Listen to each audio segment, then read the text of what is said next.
You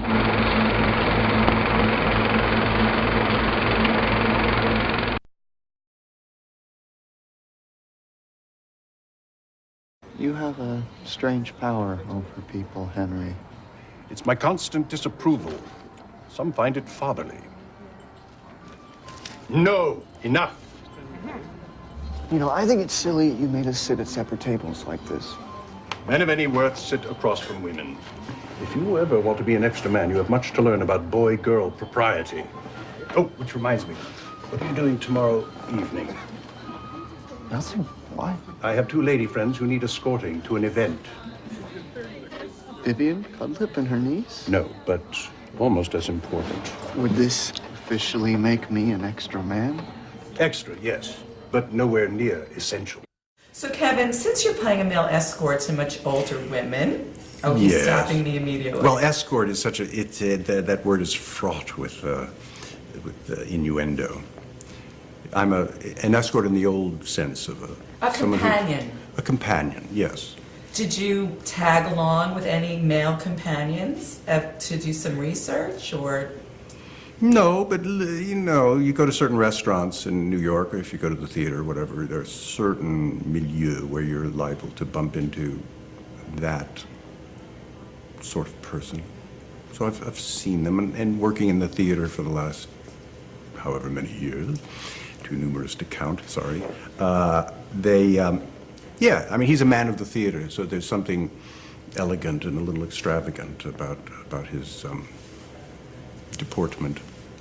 But no, it was so there on the page, and then reading the book, it just filled in any gaps that I might have sensed. It's a very colorful character. Yes, he is, and I love the fact that he tries to sneak into the opera, which is hysterical. Did you ever? Oh, sure. So tell me what Oh, happened. many young aspiring actors who have no money when they're just starting out, if they're in drama school or just waiting tables or whatever. I mean, yeah, I have friends who saw the second act of certain plays many times, and just would ask, well, what happened in the first act? But yes, they were quite authoritative about the second acts of a lot of the great American plays of the last century. But yeah, it's called second acting, where you just wait for, you see people leaving, you, okay, there's an empty seat, I'll find it, and I'll just kind of sneak in. I only did it a couple times. I've actually done that. Why not? Why, as an actor, I don't like looking out and seeing empty seats. And, you know, in the Oscars and all these other things, they have what, you know, these professional seat fillers. God forbid the camera should pan across the audience and you see an empty seat. So they have these people, when someone wins an award or goes to the bathroom, there's someone in the seat. So yeah, I was a seat filler on occasion, and so were you. I'm happy to hear. Now, talking about your lean times, what was the most desperate job that you've ever had to take? I am a rare exception to the typical actor. I never had to take a job other than acting, but I had.